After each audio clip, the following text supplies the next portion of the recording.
What's going on, people? Welcome back. OnlyFacts Sports Podcast, episode 37. We're moving and grooving through these episodes. Do you know what I'm saying? Episode 37. Yeah. How many episodes? I was thinking this week, yeah. Would you ever want it to be like an episodes and seasons or just episodes all the way through? Episodes all the way through. What's the point in doing? What would be the point in doing? Because when the season changes, there's meant to be some sort of material change. True. Unless like I bought a new yard and then we did like a whole new podcast setup or something like that. But otherwise, what's the... People say, "Oh, this TV show season 1 was the best season," or I really feel like we get quite a bit of interaction, yeah. Mm-hmm. I really feel like our subscribers need to do better in recommending, suggesting things for us to do, like in terms of content suggestions. For extra in this channel, give us some content suggestions that you think it's concepts in it. The sports YouTube landscape is difficult, bro, because a lot of men just go on camera and shout and scream. And we like to do analytical facts. But what stuff. Would they, as a viewer and what is the stuff that you would want us to talk about? What kind of format would you want us to do? Because for me, it's one of those things where because of what's happening, this week there's gonna be a guy on the live. I'm still finalizing it, but someone's gonna jump on the live for the fight. I'm now thinking about different concepts because I'm genuinely looking at it for 2020. I've obviously seen 2025's numbers. For 2026, I know it's going to be significantly bigger and better. Do you know what I'm saying? So I'm I can stay on this course, but is there anything I can do to, improve it and make it grow faster? So you decided to start the podcast episode by calling out the subscribers. Yeah, man. It's an interesting strategy. You lot do better, man. Tell us something. It's an interesting strategy. We're going to be live this week. Inoue fights Junto. No. He fights Nakatani. He fights Picasso. He fights Picasso this week. Junto Nakatani's on the undercard, but obviously you know what they're doing, innit? So he fights Picasso in Saudi. Do you want to talk about that? Yeah. I thought we were going to recap last weekend's first, or we could just go straight into it. You want to go straight? You want to do a recap first? It's up to you. Because you know why? Yeah? In fact, we're hearing it. We might as well do it. Yeah, go on. Is this another case of us talking about cultural currency again? It's a false... The card's called Samurai. Why is there a Samurai card? Is the Saudi the new culture vulture? And just teething people's culture and bringing it to their country? The thing is, I don't know. With English people, I get it because the market is a bit smaller. But Japan's got a big market. The market is more segmented for England. Do you know what I'm saying? 60 million people, it's a big market, but people back different fighters. Inoue is the icon of facts. Japan. I don't know if this is opening him up to a wider fan base, maybe. I don't know. We need to see what time the fight's on. I think the timing the fight's on is going to tell me a lot. Because this is about Inoue fighting for the American audience in Saudi, which would be weird. Is this about Inoue being seen by a more European audience? Because a lot of his fights are either in Japan or in America. Yeah. So the timing of the card is going to tell me. But why Saudi? What's the benefit? I guess obviously the benefit for Inoue is money because he's going to get paid. Yeah. But what's the benefit of Saudi? Yeah, I don't know. One of my boys, I'm cooking dinner for the man them tonight, and one of my boys that's supposed to be coming over. I'm not gonna say his name, but you know who, you'll know his name or it will jog your memory. But it's my brethren that's close with the Saudis. Oh, he's coming today. He's meant to be coming today. Oh, fair enough. So we can actually quiz him. Yeah, because that doesn't. He knows. That doesn't make sense to me. You've got a card called the Samurai or Last Samurai, it's some Japanese movie. Yeah. And you've got a bag of. To be fair, the Last Samurai, the Japanese movie, it was a white man. But you know what I'm saying. I'm saying, clearly, the Last Samurai don't even have to be a Japanese man. But why is it there's Japanese people? Samurai culture, is normally Japanese, right? Yeah.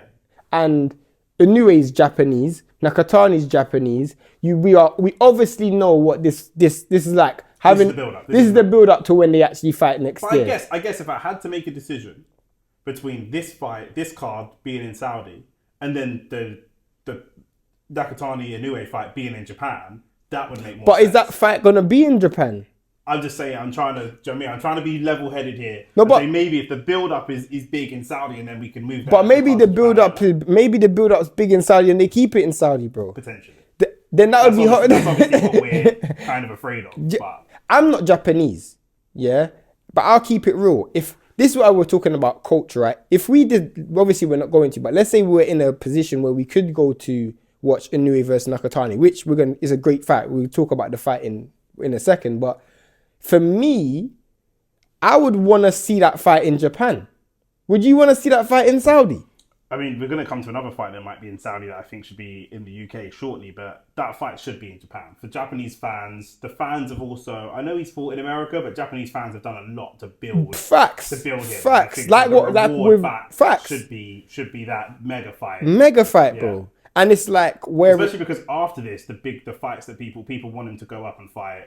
Bam, people want him to go and fight fights that this might be one of the last mega fights for him in Japan, because Bam will then he might not move up and fight him, but if he did, he's got a massive audience in America. Anyway, that's maybe got Vegas written all over it. Facts. Unless you're going to generate huge money to bring Bam to Japan. But you know, when he's coming towards maybe not the end of his career, but you know, it's coming towards obviously, career, facts. I think it'd be good to reward the Japanese fans with 100%. And it's why it's so good is because at times when Inoue was being a roadrunner and going to Vegas, Nakatani was holding it down in Japan and fighting in Japan. Yeah. I know Rance reached Nakatani highly, like he's always. I think he also doesn't rate Inoue. Probably. Do you know what I mean? Like, he doesn't rate Inoue that high, because I think because Inoue gets caught early and because he has been dropped and different things. I mean, Inoue is great. Of course. He's great. He's a great fighter. Rance doesn't like fighters. Do you know what I mean? Rance likes boxers. Do you know what I mean? So if there's a boxer versus a fighter, he is going to lean towards the boxer. But to me, Inoue is a great boxer. Yeah, I agree. But he's a great boxer who can fight. I agree. This is what makes him a pound for pound guy, because he whatever you put in front of him, I think he's also very intelligent. Inoue, he's able to think his way through. I think that separates. You're right. I think that separates, like, when you think about Usyk, Crawford, and Inoue, none of them are free to go and get. No. Like, when you look at the crop, that's whether it's the Shakur against bigger guys as well, by the way. Do you know what I mean? Like, when you've got Shakur, we've got Devin. I know Devin kind of is almost there. Unfortunately, obviously he's got the Ryan situation, but he kind of is almost in the middle, because he will go and get it, but he doesn't do it as successfully as they. But when you think about, like, the Shakur or Bivol or Benavidez, there's always something missing. Not they're all great fighters, but when you're being a great fighter and a top elite fighter, and then there's being those guys have a clear style. Facts. You are training if you're training an opponent for Benavidez or for Shakur or Bivol, you know what they're going to do, and they do that at a high level. But then you've got someone in Usyk or Inoue or Crawford who can just do everything. And so it's very. That's very what I'm saying. There's levels. That I think that's when that's why those guys are top. Yeah, that's why if someone was to ask how do you crack that, you have to be able to encapsulate all of those skills. And I think that's why Canelo is there in his prime. Prime Canelo was someone that could really good boxer, but also loved to fight. Of course, that he didn't age as well. And Canelo, in fact, not even just Canelo, but when you look at and I think this is a credit to Inoue, because if we're being honest, Inoue might go down as the greatest little man ever. Because if you think about what he's done in the sport, and the fact that we're going to say Crawford is an all-time great, we're going to say Usyk's an all-time great, and this is an all-time great era of boxing, period. Yeah. For your name to be Inoue and be in that crop, forget Japanese fighters, like you have to think about it. Like, when you think about Japan, you think about sumo wrestling, but you ain't thinking about a Japanese fighter to be in the same level as a Leonard, or Leonard a same name as a Ali. No. But Inoue, he's going to be in that bracket of his era. He's by far and away the greatest Japanese boxer. By far. Yeah. But we could make the argument he's by far and away the greatest Asian fighter. You got Pacquiao. You got Manny. Yeah. But that's my point, though. I'm saying boxer, not fighter, by the way, because that part of the world is into their mixed martial arts as well, and I don't. Yeah, of course, I'm talking about boxing. Yeah.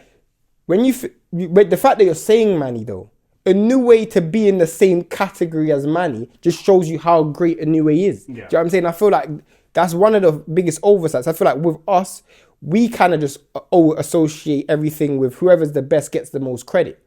But nah, if you can be in that, whoever's the best gets the most credit on this show, but in the in world, the grand scheme of things, we have to acknowledge. I'm saying how we're seeing greatness. Facts. 100%. And I think as well, like you get to a point where people want to see this person lose. I think that's what I think. A lot of what Rance is saying is wishful thinking. Facts. Do you know what I mean? Man want to see somebody go up and be a star, and then kind of tear them down a little bit as well. And Inoue is a great. Who would you pick, a Nakatani or a Inoue? Anyway, same. Same. I don't think Inui's gonna stop him as well. I just feel like, you know, we've seen Inoue come off the canvas. Nakatani have to show me something we've just never seen. We spoke about it the other day when we're just like, he's just too one-dimensional. Yeah. And this is the point when you're talking about being a good fighter or a great fighter in the top fighters. This is the thing, that pound for pound, if Shakur and Inoue are the same size, I have to lean towards Inoue because I've only seen Shakur do one thing, and he does that one thing to damn near perfection. Facts. But I've seen Inoue do everything. Facts. And so I'm just leaning towards the guy that can do everything. Nakatani can box. Yeah. But it's just there's just a level that I just don't think. Yeah. Inoue's power carries late. He's carried the power as he moves up weight divisions. The fact that people were throwing his name, and I know some people are not super educated about weight classes at the lower levels, but or lower weight classes, I should say. But the fact that people want to see him fight Bam. The fact that it's a Tank. People saying he wanted to fight Tank. People were even saying Tank at a stage. That tells me how great this brother is, because you're having to force him all the way up there. That tells me, it's like if you don't like Devin Haney and you want to see him lose, you're saying he should fight Hamza Shiraz. You're pushing him all the way up there because you know that he might not. Maybe Devin's not a great example, but you know that no one on the way up there is even going to beat him. Facts. Is that Crawford? Who's it, Crawford versus Benavidez? Yeah, people exactly, because it's like, you know that Crawford, no one at 154 is beating Crawford as good as that era in that division is. You know, no one at 160 is beating him. You try and push him all the way up to 168. He beat the guy at 168. The man like Hamza Shiraz, the new guy at 168, or Benavidez, fact. Because you just know no one's touching him at those weight classes. Facts. You know what I'm saying? So, but you wanted to see him versus Boots, but there you go. I did, but obviously I still think Crawford would have won. Of course, I'm taking the piss. This week, Inoue versus Picasso, I think Inoue's gonna win. I don't even think he has to win in impressive fashion, but I am worried though, because we know it's the flipping Saudi curse, bro. Yeah. They both got a fight announced after the fight. They both fighting on the same card. It would be just like Saudi for one of these guys to lose. The only thing I would say about these guys, though, is they're both consummate professionals. Facts. And they won't let the money go to them. You mean like Belanga and Ryan Garcia, you know, all of these guys. Tio did well on that card. Tio done well, but even still, do you know what I'm saying? Like, there's a certain cap where you feel like, you know, fighters should make as much money as they can make. Don't get me wrong; they put their lives on the line. I'm not saying that they don't deserve the money, but I'm saying that there is a level to where they're overpaid in terms of their mentality goes away. Do you know what I mean? And Belanga is a prime example of that. 100%. Andrew Ruiz is a great example of that. Maybe it's Mexican Americans. Maybe Latin Americans. Yeah, Belanga's Puerto Rican. Oh, it's Puerto Rican. That is even worse. But it's even worse though, because Puerto Ricans are like black people, bro. When they get money, it's even worse. I don't know about that. Bro, Puerto Ricans, when it comes to getting money, bro, they be like the Fat Joes and the Big Puns. Like, these men are just like black people. Where's Miguel Cotto from? Huh? Where's Miguel Cotto from? Puerto Rico. Respect Miguel Cotto. Respect it. Truthfully, Miguel Cotto though, he was different. Because Miguel Cotto wasn't actually American. Miguel Cotto was Puerto Rican. Yeah. So the Americans that pick up the culture. And to be fair though, according to Oscar de la Hoya, he was saying that he's more Puerto Rican than Edgar Belanga. He wanted to see a birth certificate. What's his beef with Belanga? Honestly, I don't actually know, but I remember at the press conference where Belanga took out a wad of money and said, "Dance with me," and started stripping because he wore. Fucking hell. But yeah, I mean, the Saudi curse. I mean, we haven't seen it strike. I think that we haven't seen it strike in recent times. Because I think that that card and those guys were the wrong people to. But also Hamza Shiraz though. Hamza Shiraz. That was a while ago, and he's avenged that though. I'm saying that Ryan Garcia, we know, is an unpredictable character. If you were going to bet the next 5 years of boxing, you couldn't. Why put that money on Ryan Garcia? Even if he's good, which I think he's good but not great. But even if you think he's great, you think he's amazing, he's clearly an unpredictable character. Do you know what I mean? And you put him in with a puncher. You didn't even put him in there with a boxer. Another unpredictable guy. You don't even know what road he's going to turn up. You know what I'm saying? And then obviously Devin Haney was on the comeback, so that was a really bad. But then what about Hamza? What about Belanga? again, someone that you just Yeah, shouldn't, facts. you should know, like it's like Tank with Jake Paul. Do you know what I'm saying? Like if I'm a promoter, I'm not putting too much stock into Tank. There's too many variables. There's too much chance he's going to get arrested. Whether it's to do with his baby mum, it's to do with the streets or whatever. He's just too much of an unpredictable character to really lay out a fight on a fight by fight basis. You just take it as it comes and goes. But you're not building. Say like how like DAZN launched. So that DAZN launched off the back of Canelo and a bit of AJ, whatever. Man, are not launching DAZN. You might have to check this. And I'm not 100% sure, but I think this might be Nakatani's first fight outside of Japan. Do you think that might have an effect? I know Inoue is different, and obviously you mentioned the fight time, which is very important because if these men are fighting at 4 a.m. in the morning again, like what the hell are we doing? Yeah, he fought in Vegas. Who, Nakatani? Yeah. Oh, cool. Fair enough. He fought in Tucson as well. He's fought in America a couple times. Fair enough. But first fight in Saudi, yeah. And his first fight for Inoue in Saudi. But it's the time, and I don't know what time they're doing it. Yeah. But I mean, at least they'll both be at the same strategic disadvantage if it's both their first fight. No, but I'm more thinking about... But their team has travelled. Their team is experienced in travelling. Facts. But I'm more talking about the fact that the chance of one of them losing. I really need both of them to win so I get that fight. You just feel like they're just consummate professionals, so it won't be a problem. 100%. 100%. Fair enough. And I feel like they know what's next. I don't feel like they're also like, especially Nakatani, he's on the way to being a star, but he's not. Yeah, you don't have to worry about... The money that he's getting paid is not going to be so much that he don't care about the Inoue fight anymore. That's the problem. Facts. The money that some of these guys are getting from Saudi is so, like, let's say Ryan Garcia, for example. I don't know how much, he's made good money and he makes good money. But if he gets overpaid, he actually don't care about a fight with Devin Haney. He don't care about losing it because he's made so much money. And Belanga's the worst. Belanga went on a victory lap when he lost to Canelo. You can't give someone like Belanga 5 to 10 million for a fight. Facts. He's never going to fight again. He don't care. Like, I don't even know when beyond since he's lost to Hamza Shiraz, I ain't even heard from him. He still celebrates. He don't care. He don't care. Do you know what I mean? He's in a club right now with some gear saying, yeah, but I'll make this much money. He don't care. Facts. Do you know what I mean? Tank the same. Yeah, facts. These guys, you've got to know the characters that you're dealing with. And that's why I rate Canelo so highly for the level that he's kept for such a long period of time. But I think that these guys, they have that type of... Yeah, I agree. Do you know what I mean? And it's the fight for the heart of Japan. Like, do you know what I mean? They'll really care about that. Yeah, facts, 100%. I agree. 100%. But yeah, man, really excited to see we'll be live for that. We're gonna be live for that. We may have a special guest on that as well that Shane is working on. In terms of plans, do we start with plans that have gone perfectly according to plan, or do we start with plans that just went completely wrong? Which direction do we want to go in? Now let's go for the ones that went completely wrong. Okay, Andrew Tate and his Misfits debut. Let's talk about Andrew Tate and his Misfits debut, because that is pretty much as bad a plan as you could possibly have gone. Do you know what I mean? And to be fair, let me say first of all, congratulations to Chase Damore. I'll tell you why. Terrible boxer. I'm not giving him he's a terrible boxer.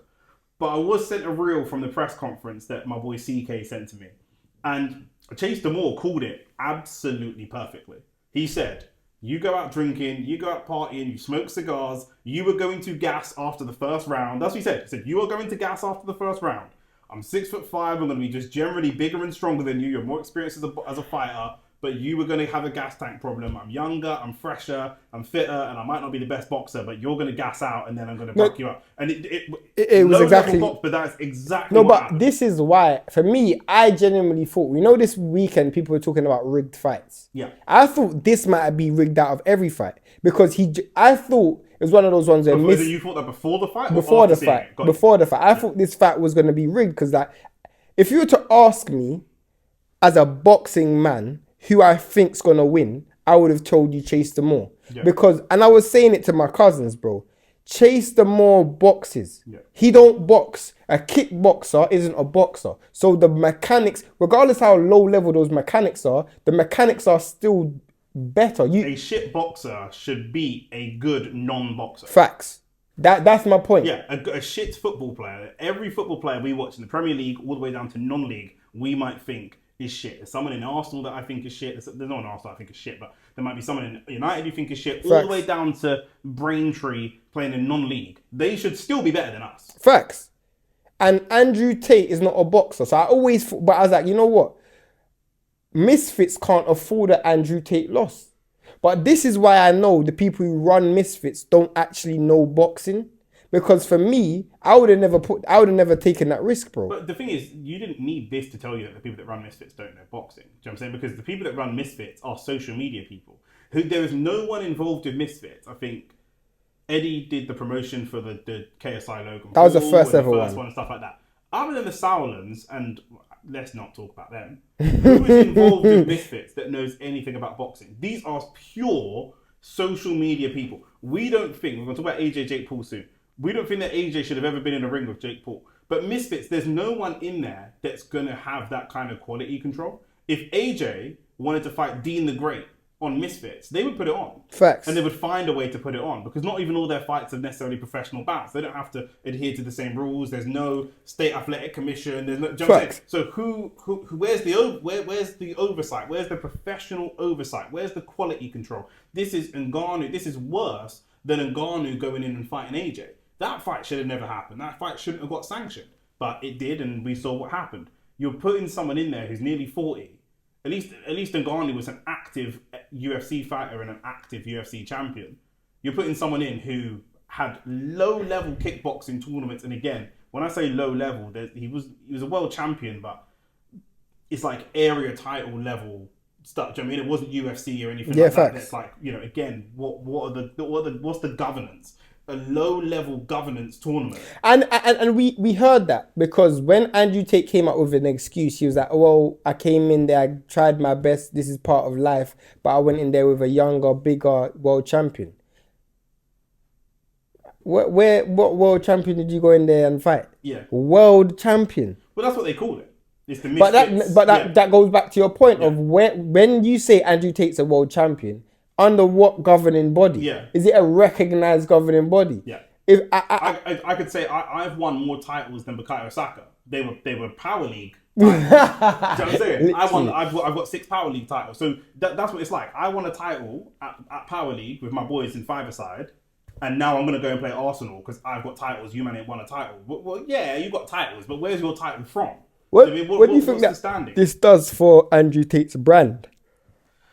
I mean, I don't know what it does for Andrew Tate's brand or for Misfits in general. I think Misfits bringing Andrew Tate in was a bit of a Hail Mary. We're not into influencer boxing, but the friends that we have that are telling us that Misfits boxing is not great, and like, you know, the Jake Paul KSI times, like the golden era, even the boxing was shit in terms of the personalities and stuff like that. Dean the Great lost, who was typically seen as one of the better boxers on the card.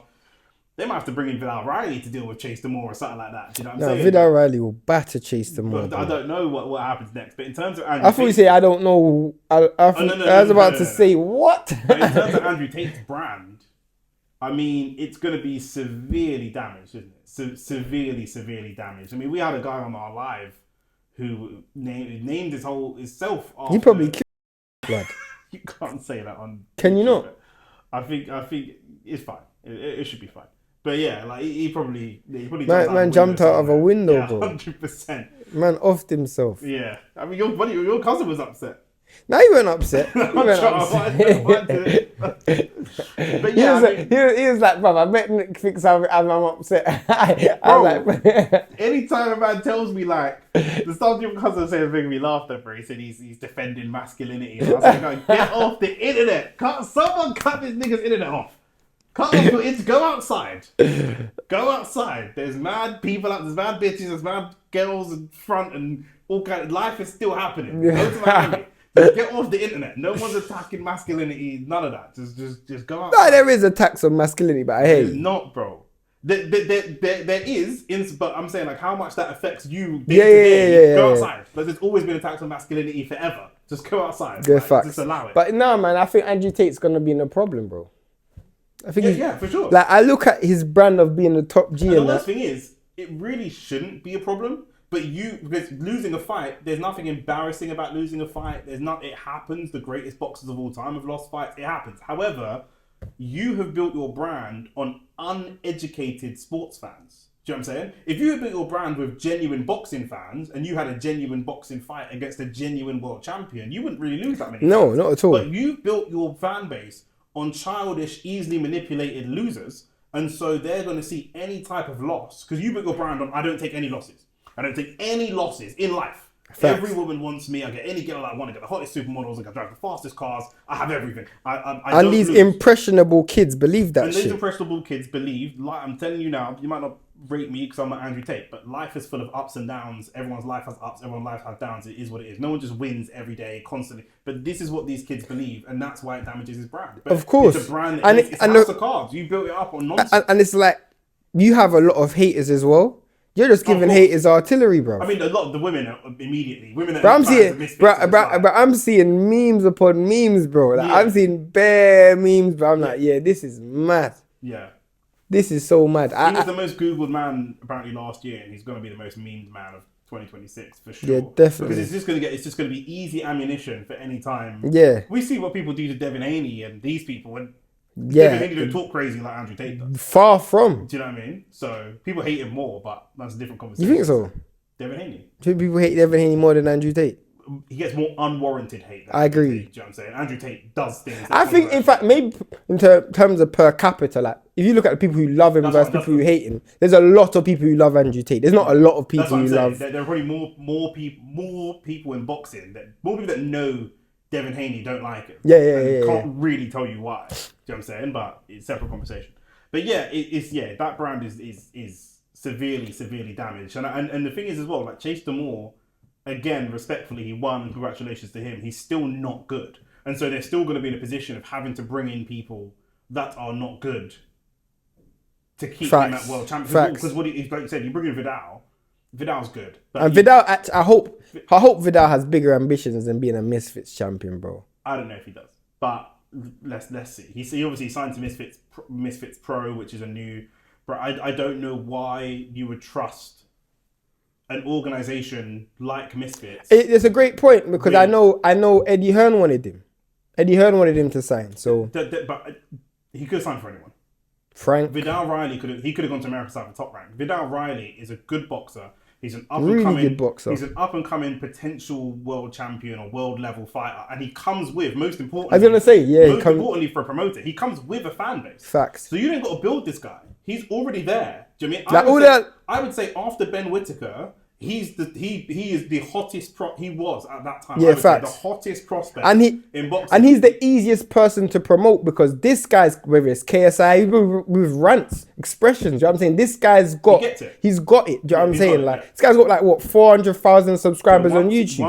Once you tell me he signs for Misfits, that tells me where his ambitions are. Yeah. If he goes and fights Joe Patara or Zerda and becomes world champion under the Misfits Pro banner, I will fall off my chair.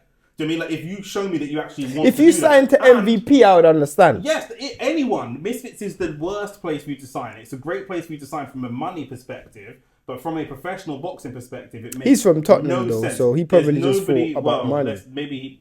I wonder if he loves it as little as you do, but you know what I'm saying? Like, at the end of the day, there's no one that I see in the Misfits atmosphere that knows anything about boxing. Oh, I don't guiding know a who that professional's career. Who could guide you? Who is there that could guide you? I would trust Frank Smith to guide you Facts. more. I would trust any of the Warren I would brothers trust, to try to guide what's you more. my man's name? Ben Shalom. More than Misfits. But at least in Misfits you can make some money. You can't even make money with No, but Ben Shalom. Shalom at least got Chris Billiam Smith a world title. And he's a cruiserweight as well. Yeah, I hear you.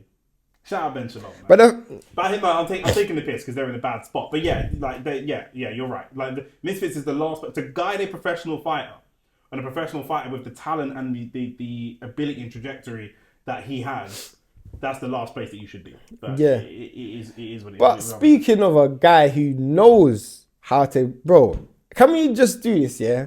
I have to give a round of applause to Jake Paul. I have to give a round of applause. My ratings for Jake Paul has increased drastically, bro. Drastically. Why? 2 reasons. One, like you said, the way this guy was able to spin a loss into a positive, I've never seen this before. I've never seen this before, bro. Yeah. This is literally marketing PR genius, bro. Only white men get to do that, spin losses into wins like that. But I understand though, because you have to keep it real. Everybody thought the fight was rigged. So the fact that he got actually knocked out it gives him a bit of grace and credibility still. Of course. Do you know what I'm saying? If he went the distance, people would still be saying that. But he understands what sells. He's like, yeah, I'll take it. I'll get knocked out. I'll probably make bare money. But Netflix aren't gonna. The proof of concept is already there. You lost to Tommy Fury, and your fight's carried on set. Once that happens, the world's your oyster. That you could fight Clarissa Shields now. You could fight anybody. Like Tommy Fury he's never won an area title. Tommy Fury is the boxing equivalent to like a Sunday League or a Power League football player. He's the lowest possible level. Baller League's higher level than Sunday. No, it's not. Baller League is equivalent. Baller League deep, but Baller League has really good players in it. Baller League actually has good players. Like or ex-professionals. Ex-pros and stuff like that. Do you know what I'm saying? I'm talking like Sunday pub man, Power League. Man does not rate Tommy Fury. I hear you. He's not won an area title. Yeah, no. Do you know what I mean? I don't even know what he's. I don't think he's won an amateur title. That's what I'm saying. That's what I'm saying. I'm not talking about his ability. I'm saying in the world of boxing, he's as lower level as you can possibly imagine. Fine. Do you know what I'm saying? As you can possibly find. You know what I mean? Like, and you lost. So once, fine. His achievements are he's Tommy Fury's brother and he's Molly May's husband. Those are your biggest achievements. Do you know what I'm saying? And that's it. Like, not in a disrespectful way, but it's true. So once you lose to this guy, I know as Netflix, not that Netflix care about who wins and loses, but I know that there's proof of concept that I could lose to anybody. Jake Paul could go on a 4-fight losing streak and keep making money. No, but this is the thing what I think Jake Paul understood. If I'm going to lose, I'm going to lose in a spectacle. Yeah. Because the Tommy Fury wasn't a spectacle. Do you know what I'm saying? So now he's like, you know what? I can profit off a win and a loss. And that right now, Jake Paul, I don't know how long his deal is with Netflix. Let's say he had a 5-fight deal with Netflix. I'm looking at it as Mike Tyson, I done great numbers. I didn't do great numbers against, what's that guy's name? Julio Cesar Chavez Jr. I done great numbers with AJ. And I'm like, cool. The next fight I have is going to be a spectacle again. Like for him, the way he's controlled the narrative, I thought was perfect. A lot of people criticizing this dude for running and clinching and holding. And I'm like, bro, how can you criticize him for that? He's built a fan base of people that don't know boxing. Do you know what I'm saying? Everyone that goes to fight AJ that is not 6 foot and a professional fighter is gonna run. Of course, everybody. And I think he showed a decent level of ringcraft and understanding. Like he was able to run, but he also knew not everyone can even run against AJ. There's a lot of people. Granted, the ring was massive, but there were a lot of people that you wouldn't be able to run. No, and also when AJ actually landed a couple of decent counter punches. Facts, and when AJ got close, he knew how to tie up. He knew to fall to the ground. He knew that physically, I'm not going to win a clinch. So I'll fall to the ground. It buys me time. I go again. Those are boxing fundamentals that you just know. Yeah. And for me, more power to Jake Paul, bro. I don't think anything he done during this whole period when people were saying, why did he fight AJ? We finally found out why. Whereas you obviously said he was forced into it, but he knew that how can I broker an extension if I need to with Netflix? I have to go in through the fight, but I have to be able to spin the loss because I'm going to lose. I think also we're going to see him never entertain anything with Tank ever again. No, of course not. From his perspective, you're the reason I got my jaw broken. Facts. He's going to look at Tank and think, but I think he wants Canelo. I think he called out Canelo after. Yeah, I mean, Canelo is a very winnable fight for him. He's a lot bigger than Canelo. Facts. A lot bigger. Canelo's legs are severely deteriorated. If he does exactly what he did to AJ against Canelo, he might win on points. There's a chance. Because he's going to... In a 22-foot ring, there's a chance. He's going to box off the back foot, and then when you get too close, I've got a longer reach. So when you get close, I'm launching an overhand right. And then fall on the floor. And then I'll fall on the floor and run again. And then when I get up, I'm going to run again. 100%. And then when we do tie up, I actually might be physically big enough. He will be. Because Canelo's got no legs. Yeah. As strong as Canelo is physically in the gym, he's got no legs. So without legs, you can walk him down. You could not walk him down, you can push him back. He'd be bigger. Canelo's my size. Yeah, facts. Jake's 6'1", something like that. Yeah, 6'1". Yeah, so that makes sense. And Canelo, now Crawford's gone, Canelo needs somewhere to go. And Canelo's last fight was on Netflix as well. Yeah. I'm not gonna lie. I don't even care who Canelo fights next because Canelos don't have no belts. So he's not holding up any weight class anyway. If he wants to fight Jake Paul, more power to that. Because when he held the belts, he'd go and fight Jake Paul anyway.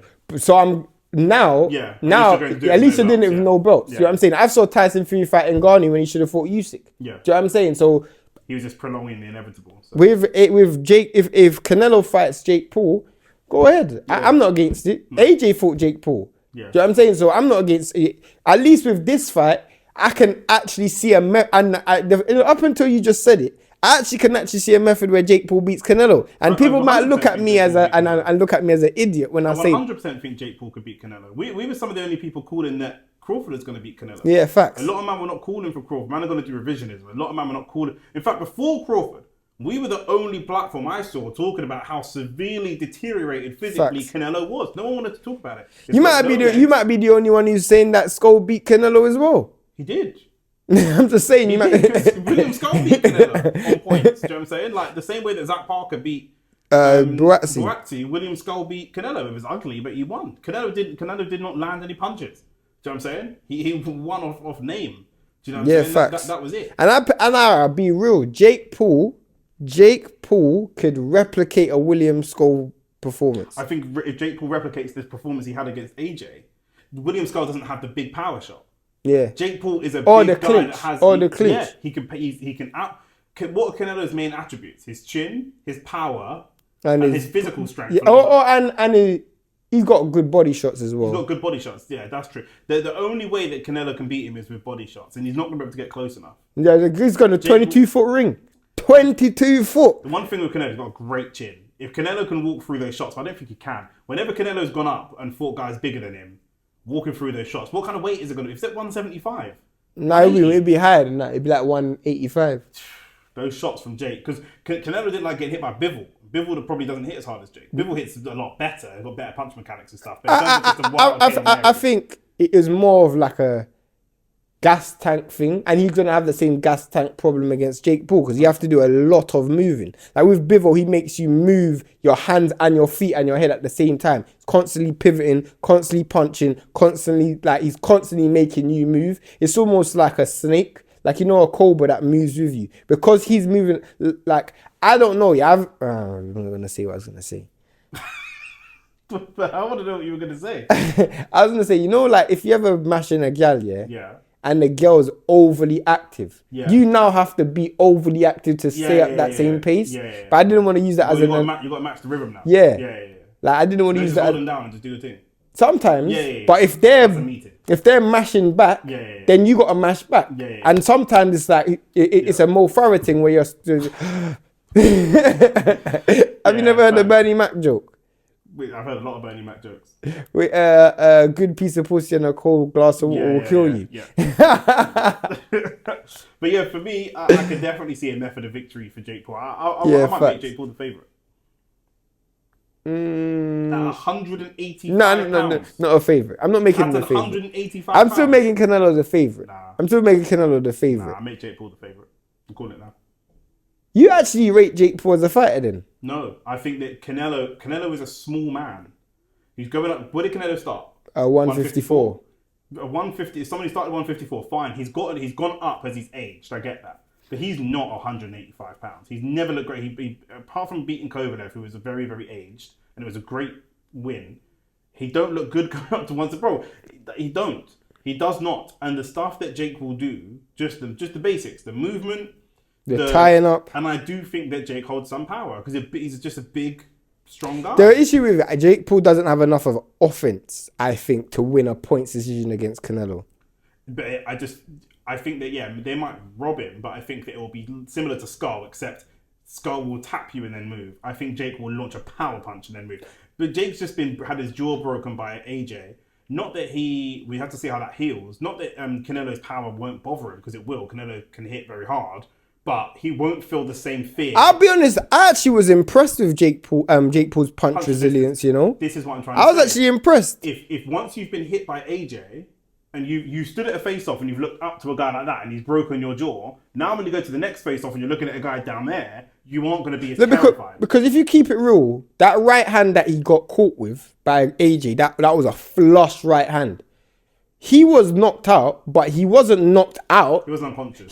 He was able to. He didn't have to receive oxygen or anything. Yeah. It was a big punch. Obviously, he's going to be delirious. It's a stoppage, but it wasn't a knockout where my man's flat skin out on his back. You know what I'm saying? But So this is what I'm saying. I don't know if Canelo can. We know the one thing Canelo doesn't have is legs. stamina. He doesn't have legs. He doesn't have stamina. Do you know what I mean? And you're going to need those. And I just think when Canelo gets close, because he did it to AJ. When AJ got too close to him, he just launched a wild right hand. Tied him up. And then bounced. Do you know what I'm saying? And that's it. If he does the same thing to Canelo, it'd be the same thing. I think Jake wins on points against Canelo. I mean, Canelo is a significantly better boxer than AJ. AJ was making significantly physically deteriorated. True. Significant. AJ right now, AJ would beat Canelo at any physical competition. Obviously, AJ is a peak athlete, but he would beat him at any physical contest. I mean, AJ. If they both had to run a 5K, AJ could run a 5K. Canelo could not run a 5K. Probably. He couldn't. He physically cannot do it. Yeah. Do you know what I'm saying? So you might need 20,000 steps around the ring to fight Jake. Facts. Do you know what I'm saying? Especially if the wing's going to be 20 foot by 20 foot or whatever it is. They might not make it 22 because Canelo's a lot smaller. But if it's going to be a big ring, I can't lie, bruv. AJ. Moving the conversation on. How did you think AJ fought? I thought AJ fought like shit, it was bro. horrible. But from a boxing perspective, Like he a looked horrible. fundamental boxing. From a boxing perspective, it looked horrible. He knocked him out. He's 6'6" and a giant, and he's a professional boxer, 2-time world champion. So obviously he knocked him out. That's like Saka, that's like Gary Lineker scoring a tap in. Like, of course he can still score a tap in. Like, do you know what I'm saying? Yeah. But from the fundamentals, it's off. Everything's off. Facts. He will not be able to go and fight Fury without a fight in between. I don't think even a fight in between. Even then, a fight in between would have to be so safe. Because even Jake Paul could land on AJ. Jake Paul landed like 2 or 3 shots. Jake Paul should not be able to land. No. It's not that he landed shots, you know. He landed wider shots. Like, bang! Bro. How you make the punch was so... That's what I'm saying. Man, how he telegraphed punches, he landed. Yeah. I'm like, fam, what is... Obviously, AJ knew that he could just walk through the power. But there's certain bad habits that I saw in that fight where I'm like... With AJ, though, someone as chinny as him, Jake Paul's not knocking him out, but it's not a good habit, especially if... That's what I'm saying, bad habits. That's what I'm saying. Especially if AJ's with this new trainer that's meant to make him more slick and all the rest of it. Bro, if AJ walks in there with anyone that can crack, it's long. But... Anyone that can crack. His ability to cut off the ring was disappointing, fam. That was disappointing. Were you not disappointed by that? The only thing I think of AJ, genuinely, is that he rates Jake so low that he almost didn't want to hurt him. Which I know sounds stupid because he broke his jaw. But that's like the best possible outcome from a Jake Paul perspective. Do you know what I mean? There is a world where he's genuinely on oxygen. And I feel like AJ, we saw him laughing and having fun and like, he was messing about. It's like if Saka comes to play football with us, he's just doing silly skills. No, but the first one, this guy was literally launching himself into straight right hands, bro. He was launching punches. I'm not saying he was necessarily pulling punches. Without no jab, just straight one big right hand. I'm like, bro, Jake Paul's making you miss bears, bro. I think AJ had to do boxing more than he realised. Yeah, facts.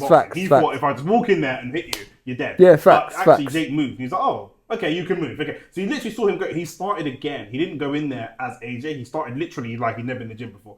Round 1, he's like, oh, okay, you're gonna move. All right. Round 2, it's like, oh, you're gonna counter punch. Okay. Round 3, it's like, oh, you're gonna tie me up. Okay. So he still had to go through that process of like learning. And I get it's difficult because who the fuck knows? If you're AJ, how do I even determine how good this Jake Paul guy is? No, but I hear that. But obviously, there's a certain level. Like if we play football against professional footballers, they're not gonna dubs me every single time. So. No, but let's take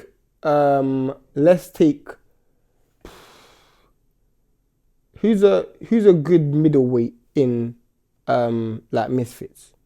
I ain't got a fucking clue, mate. Let's take Dean the Great, yeah? Yeah. If Dean the Great goes in there with Tank, he's gonna get knocked out in the first round. I don't know, you know. You don't think so? Not if he runs. Tank might be a bad example. Tank's kind of a slow starter. If Dean the Great goes in there with Pitbull Cruz, Dean the Great gets knocked out. Yeah, or Rolly, he gets knocked out in the first round. Yeah. Do you know what I'm saying? Because regardless of what you do, I'm so good at what I do, there's nothing you could do to stop me. This is the difference of being AJ, though. AJ is thinking of... AJ still is kind of within himself. Still. So You think he's not as confident with his style? Yes, when Rolly walks into a boxing ring, he's not thinking about tomorrow. Yeah. Or next month. That's what makes him so dangerous. Rolly's like Dubois. Yeah. He's not thinking about. There's a chance Dubois might have knocked Jake Paul out in the first round. 100%, because Dubois just moving forward. He's just a truck. I'll tell you who would knock him out in the first round potentially. Who? Joe Joyce. Yeah, potentially. Because he's just walking forwards. There's no type of style. There's no type of knockout might be ugly and whatever, but it's just or Zhang. AJ is still thinking. He's going into the ring thinking about everything. AJ's going into the ring thinking about the brand. He's going into the gym thinking about his Under Armour photo shoot. He's going into the ring thinking about the Fury fight. He's going into the ring thinking about Turkey. Like, there's too much. There's too much going on. Do you think? Oh, I was gonna say a good. Do you think this is the reason why Eddie Hearn said he doesn't want to put AJ in with Wardley? Eddie Hearn said he doesn't want to put AJ. Duh. I'm just asking. Yeah, of course. I already said it. AJ will lose to anybody that can crack right now. Honestly, he got hit clean by Jake Paul like twice with wild overhand whatevers. If that's anybody his size, AJ still looks. Do you see his face after the fight? Yeah. He still had some bruising. Yeah, fact. You shouldn't look bruised after fighting Jake Paul. You shouldn't. You should not be looking bruised after fight. Do you know what I'm saying? Like if I race Usain Bolt, he shouldn't be panting after the race. Do you know what I'm saying? It shouldn't be like. Do you know what I mean? There should be no sign that you were in a race whatsoever. Facts. Do you know what I'm saying? Because you should be able to jog and beat me. So there should be no. Obviously, Usain Bolt's old now, but you get the point I'm trying to say. Like that fight was actually AJ knocked him out in the 6th round, but that fight was more competitive than it ever should have been. Facts. And I honestly do feel like potentially there's a part of AJ that's not. He's spiteful, but not that spiteful. I agree. He knocked out Ngannou because Ngannou's a 6'6", 6'5", big guy. I know you can take my power. I'm gonna crack you as hard as I can. Proper. I don't think he had that same venom towards Jake Paul. I don't think it was that. Just looking at him, just looking down at him. Yeah, I agree. I think, and maybe AJ shouldn't feel like that because actually you don't have the best chin. Actually, Jake Paul can crack harder than you expect. There's no world where Jake Paul beats AJ, but in a mad. You've underestimated him. We've seen it happen. Do you know what I'm saying? Ngannou dropping Fury and that kind of thing. Do you know what I'm saying? So there's only a certain level, but because AJ's not naturally spiteful like that, he kind of has to turn it on. Do you think Fury needs another fight before going into the AJ fight? For fitness, I think he does. He's not fought in over a year. Yeah. Yeah, he hasn't fought in over a year. Yeah, so he will need the fitness. If he is AJ's best chance is fighting Fury now. Yeah, because Fury doesn't look after himself. Fury doesn't look after himself. You won him the first fight back. That was the best chance Wilder had at beating him. And AJ himself going in there, when AJ going in there with someone low level is going to do one of two things. Either he goes in there with someone that can crack and he loses. Or he goes in there with someone who's going to stink the joint out like Jermaine Franklin and AJ will lose confidence. AJ has to go in at peak confidence and catch Fury at lowest fitness. That's the best Venn diagram. So they both need another fight before going into. I think that I mean this is Fury's MO. He's retired for. So then who? If you were to come up with opponents for both fighters, who would you think about? What level would you be thinking about for Fury and AJ? I wouldn't be surprised to see Eddie pull out Dillian Wyatt versus AJ. I was thinking the same thing. Just to build because I was thinking the same AJ thing. Needs confidence. AJ is someone like because Dylan's gonna talk shit. And then the fact that the fact that you knocked him out gives you confidence. I knocked out this guy who spoke shit. You know what I'm saying? Yeah. So I was thinking Dillian Whyte. 100%. And then Tyson Fury, I don't know. It'll be so. I mean, we've seen him come back against Otto Wallin and Pianetta before, so he will pull any fucking name out of the hat. Facts. I wonder if there's any difference that Tyson Fury is making a comeback in the UK because the last comeback was in America. Yeah. Because it was a build-up to Wilder. Yeah. Whereas this would be a comeback in the UK. So maybe he needs a British name to come back. And I wonder if there's any... What, like Fraser Clark? Or Fraser Clark has come off a loss. Nah, but TKV. Like, even like a... Nah. Even like a Dave Allen or someone. Dave Allen? But didn't Dave Allen just lose? To Yeah, he lost to Makhmudov. Makhmudov, but it don't matter. Dave Allen might be a good name. Dillian White just lost. Both these men are going to fight someone that's come off a loss. Neither of them are fighting the man that's come off a win. Yeah, probably. Yeah. Neither of them are fighting the man that's come off a win. Or if there's someone that's... Maybe AG versus Dave Allen. If they're fighting... No way! Don't think so. No way! One right hand from Dave Allen and 100 million's gone. But that could be... And Dave Allen loves it. Dave Allen lives. He's only on Earth to F up Eddie Hearn's to money. fuck up Eddie Hearn's plans. That's the only reason God created Dave Allen. Is just to see everything landing better, fuck it all up. That's the only that's what he does.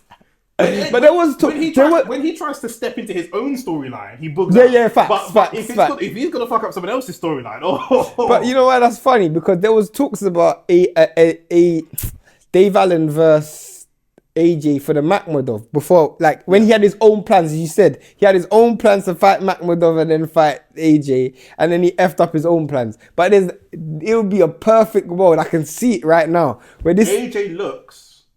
To me, listen, you lot come on this show, whether you agree with us, you disagree with us, I hope you come on here to hear our boxing expertise. Maybe we've got good takes, maybe we've got bad takes. I feel that as a boxing analyst, and as somebody who's a former boxer, undefeated ABA boxer, I feel like I can see things that other people can't see. AJ, to me, still looks very, very chinny, and I could see elements of that in the Jake Paul fight. Jake Paul never looked like he was going to knock AJ out. AJ never looked wobbled or anything like that. But when Jake Paul threw, AJ stopped in his tracks. He threw with enough power to push him back. Mm-hmm. Jake Paul has the body dimensions of who's 6'1" and built like that? Bradis. Bradis should not be able to push AJ back. Oh, physically, in a clinch, based off punch power. Maybe Bradis is a bad example. He can actually crack. Bradis can crack. Bradis can but actually. Even still, AJ. AJ's kind of. But it's AJ now, fam. This is what I'm saying. This is the point I'm trying to make. He doesn't look like he had that knockout and he's come back and he was already kind of known to be chinny before. And I've actually defended him and said I don't think he's chinny because the punches he's been knocked out with are punches that everybody else would also get knocked out with. Facts. That to me doesn't mean you're chinny. Chinny is like... I would say he's very easy to hit and he's very susceptible to power punches. That's my problem.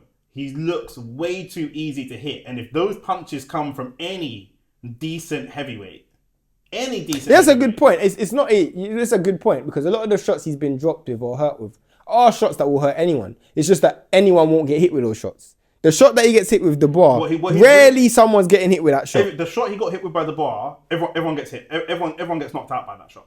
But not everyone gets hit by that shot. But not everyone gets hit by that shot. Facts. Do you know what I mean? And the thing with AJ is he's got terrible body language. You spoke about body language for another fight. I can't remember which one. Rance's fight. AJ's got terrible body language. And his powers of recovery aren't good. Mm-hmm. Every shot you hit him with hurts. And like he telegraphs. He's got a victim mentality as well. He telegraphs that it hurts. Do you know what I'm saying? When you hit other fighters, it's not so obvious Facts. that they're hurt. Sometimes someone gets knocked out and you think, where did that come from? It was not a one-punch knockout. This person was already hurt. Do you know what I'm saying? I think Jake Paul's got better body language than AJ.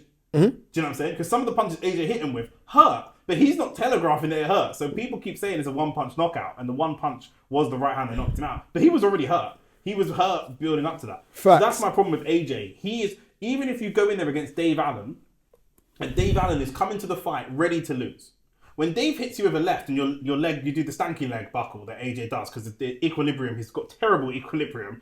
And as soon as he gets hit with a power shot, you can see it. Not just in his face, but in his body, his hands drop, his legs shake, everything. Dave is going to get so much confidence. He's going to go, oh, okay, this guy's there to lose. Facts. He's there to do you know what I mean? I agree. Whereas Tyson Fury, obviously he lost to Usyk twice. Usyk is elite.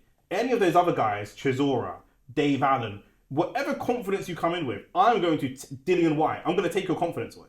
We saw Dillian White give up. I thought we gave up before the fight started. We saw Dillian White just give up. Do you know what I mean? We saw him and it was just like, I can't against beat this who? guy. Fury. Against Fury. Bro, this guy started in Southpaw. I'll never forget that. He got in there and Tyson Fury just took all his confidence away. And by the second or third round, it was like, yeah, I can't win this fight. Fuck it. Do you know what I mean? That was the most embarrassing. I've never been so ashamed to be Jamaican in my life. Do you know what I'm saying? But with AJ's the opposite, so it's going to be very, very body. To me, that fight has to. If AJ's best chance to win, that fight's got to happen next. I don't think it will. And this is why Tyson Fury is eventually going to win when they fight next year. Yeah. I think Tyson Fury's going to win, and I think Tyson's going to stop him as well. I think there's nothing that can happen. Unless Tyson Fury has aged really bad. No, impossible. Nah, bro. He can age bad. He's English. You know, he's probably aged bad, but he will not... unless AJ can knock him out cold, he will not telegraph how his... No. Like, he's got way too much for AJ. Yeah, no, he's definitely way too crafty. It would need to be the perfect night for AJ. It needs to be the perfect night for AJ for him to win. Yeah, I agree. I'm picking Tyson Fury to win, but the next fight that AJ has on the build up to the Fury fight, it's gonna do nothing for him. It's not gonna help him. It's not gonna help him in any way, shape, or form. There's nothing that can help him. You said if he fights Dillian White, he might get some confidence. Unless it's really low level, but it would have to be Dillian White. Yeah, I agree. So there you go. We will know if Tyson Fury is physically at it or not, because if he's not, he'll try to make the excuses to get out of the fight. Yeah, there's a chance of that. But it's big money, though. Maybe he snorted all the rest of his money. That's why he's trying to come back into boxing. Yeah, but he will have genuine mental health issues if AJ beats him. Oh, yeah. He will have genuine... Like, if AJ were to beat him, I know his wife is thinking, like, bruv. Do you know what I'm saying? Like, I know what kind of husband I'm getting. Losing to Usyk isn't actually that bad for Fury. No, not at all. No.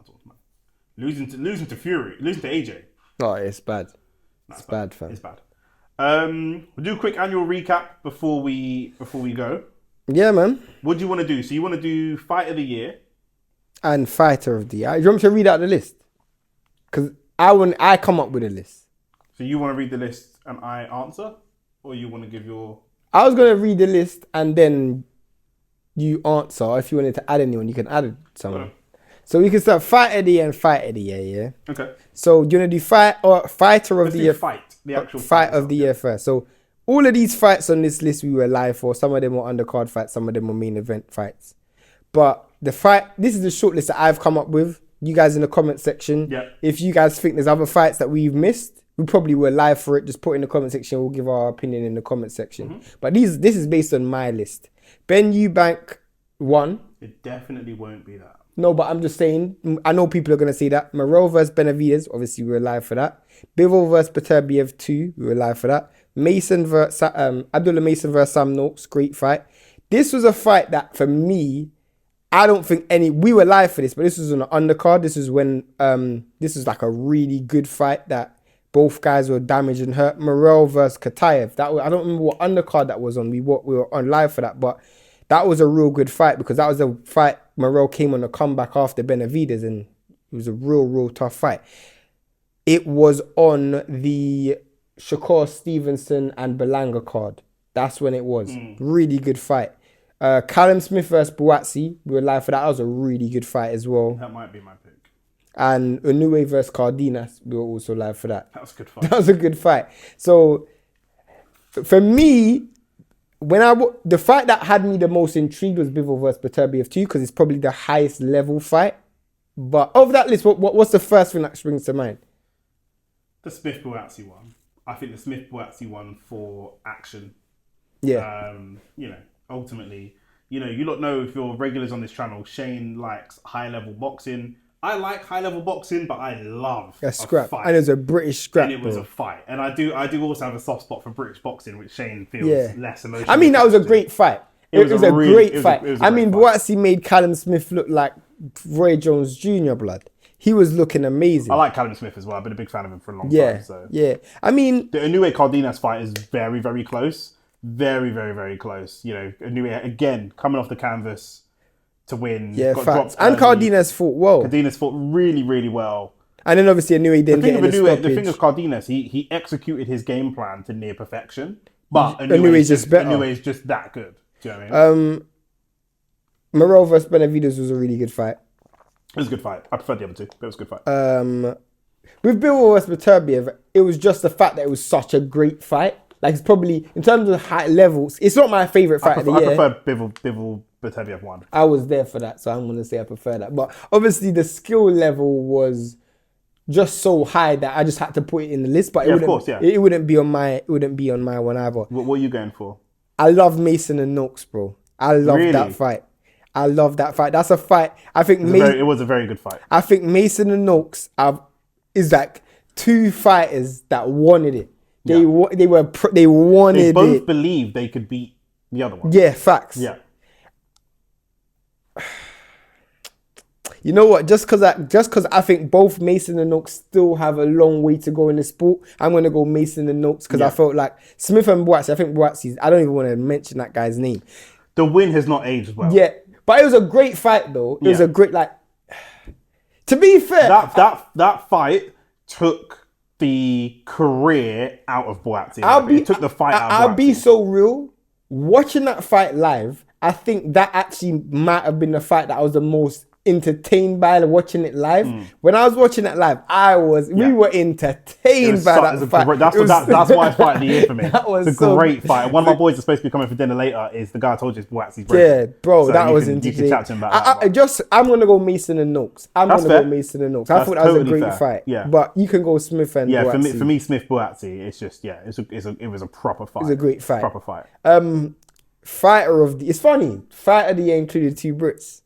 Let me know what you guys thought. Maybe we're being biased. Maybe I know the Americans are going to disagree. Facts. They might. A lot of people I've been saying were saying Morel versus Kataib. The only reason why I'm not putting it there is because I think in order for that fight to be entertaining, Morel had to drop a level and Kataib had to step up a level. And I felt like Mason and Noakes were both fighting at their best and Bouts and Smith were both fighting at their best. Yeah. That's why I'm going to go with that. Yeah. Inoue and Cardenas, I think Inoue almost not dropped a level, but Cardenas is very good. He overachieved. Yeah. And I think Inoue probably would look at that and like, I made a dumb mistake. Fighter of the year. Now, naturally, I'm not even going to show you the list. In your mind, who's the first name you think of when I say fighter of the year? Inoue or Bam. Funny enough, they're my number. My list was 1 and 2. Really? They're on the list here. Yeah. It's Inoue and Bam. Yeah. And I think Inoue's had like 3 fights this year or 4 fights this year. Bam, very, very active. Bam's picked up 2 belts this year. I think he's like picking up 2 belts against 2 undefeated fighters with stoppage wins as well. Bam moving himself into that pound for pound top 5 conversation this year. He's been pound for pound top 10. And he's been a great fighter, but really, really pushing for that top 5. This year has been solid. I got Wardley here. I felt like Wardley's had a really good year. I think Wardley's had a good year by overachieving based off our expectations. Not necessarily. Yeah. Do you know what I'm saying? But very, very good year, you know. And his opponent was on drugs, so. I was making a list, but Wardley's had a great year. Congratulations to Wardley as well. It's funny with this one because people would have said Usyk, but I just thought he beat Dubois, right? I'm not going to give him as much credit. He might want to flat that. Dubois beat AJ, though. But Usyk already beat Dubois. I'm not going to give you fighter of the year for just beating Dubois. I hear you, but he had to relinquish the demons of people saying the low. I hear you, but that's not going to put me in my fighter of the year. Also, it was. You know what you haven't put? Knockout of the year. And that might have been knockout of the year. And I was there for that as well. Oh, yeah, you was. I called it. I called it like 30 seconds before. You can ask Alice. I think she told you this when she was here. Yeah. I was watching the fight and I said, oh, he's done. And there's some English guys texting me like, no, he's not done. 30 seconds later, he's done. So, bro, I told you, I can see it. This guy's done. You were there for that fight. To be fair, there was a lot of knockouts. The only reason why I didn't do knockout of the year is because there's a lot. Maybe we do it next week. Because next year. You should have just done it. Even if there's 10, we could just discuss it. But I don't remember. I didn't. I only say I've done this on the train here. We do it next week because next week is the last podcast of the year. So we'll do knockout of the year next week. What we're also going to shoot, we haven't said this, but I'm just saying it to you now, but we should shoot a knockout of the year compilation, compilation reaction video. You know what? We'll do that. Smart. We'll do that. Fighter of the year. I also have Crawford, just because of what he done to Canelo. I think that accomplishment alone has to put him in that list. The thing is, Crawford's just retired, and he's retired as one of the all-time greats. So, you know, and this year is definitely arguably the year that's really, really, really cemented that. Facts. 2 honourable mentions that I put in this list. Benavidez, I thought Benavidez had a really good year. Brilliant. Yard and Morel, really good wins. I think the Morel win is better than the Yard win. It's going to age better as well. Yard is close to the end of his career. Yeah, facts. And then obviously I put Rafael Espinosa just because I think at 126, I don't feel like he's going to... This year's been Agree. Yeah, but we're gonna look at this year as like a push for next year, because you think about the guys at his weight class, whether it's Nick Ball, whether it's Shushu Carrington. Like, there's gonna be so many fights in the next year, and this year I think he's beaten 2 undefeated fighters. So we should have done disappointment of the year as well. Who would your disappointment of the year be? Tank. Oh yeah, 100%. He's the bum of the year, fam. He's a Facio of the year as well. Was the Roach fight this year? Yeah. So he loses the Roach fight, but scumbags a draw. And then ducks the rematch. Yeah. To go into a big money fight with Jake Paul, only to bottle the big money fight with Jake Paul and end up with charges. That's disappointment of the year. It wasn't a category. It wasn't a category, but L of the year. We don't even need a shortlist. Yeah. We don't even need a shortlist. Cherry pick gone wrong from a world champion at the weight class below you, only for you to then draw said fight, only to then duck the rematch to go and fight Jake Paul, only to end up with domestic abuse charges and not end up fighting Jake Paul at all. That is the L of the year. Facts. You going Bam or Inoue as fight of the year? Bam. I'm going Bam. Yeah. I'm going Bam as well. You picked my. Oh no, you didn't pick my pick for best fight. Yeah, but you picked Noakes versus Mason. Yeah. Yeah, that Boazzi Smith fight is a fight I would When I watched it live, I watched that live, I can't lie, we were in. If you guys can go watch the stream, I don't remember what stream it was, but it's in one of the streams that we done. Wasn't that the headliner? No, it was an opening fight of Beterbiev. Beterbiev Bivol. It was the night of champions. Yeah. And that was a great fight. That was a great card. Great card. And that was the fight of the night. Great fight. Yeah. But then Mason and Noakes was fight of the night as well. On their that card, was really good. Facts.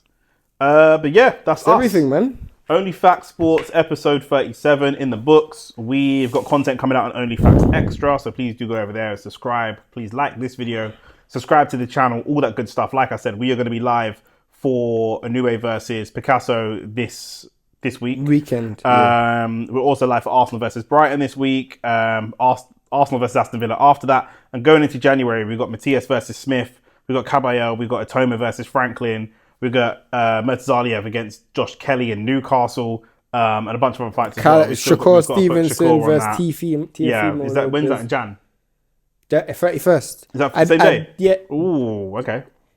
Same day as what? Josh Kelly, Murtazaliev, 31st. Ooh, raw. And then I know the week after that, or the week after, it's Andy Cruz. He's fighting as well, so we got bare fights, bro. And we're just waiting for Virgil and Boots to get their shit together. we need. You know what? Yeah. We've had such a good December and we're going to have such a good January. We might need to start getting some sponsors, fam. 100%. We need to get like maybe a crisp sponsor, a drink sponsor, some form of sponsor, bro. Give me something. You know what I'm saying? But yeah. Yeah, like the video, subscribe to the channel. Peace and love. We're out.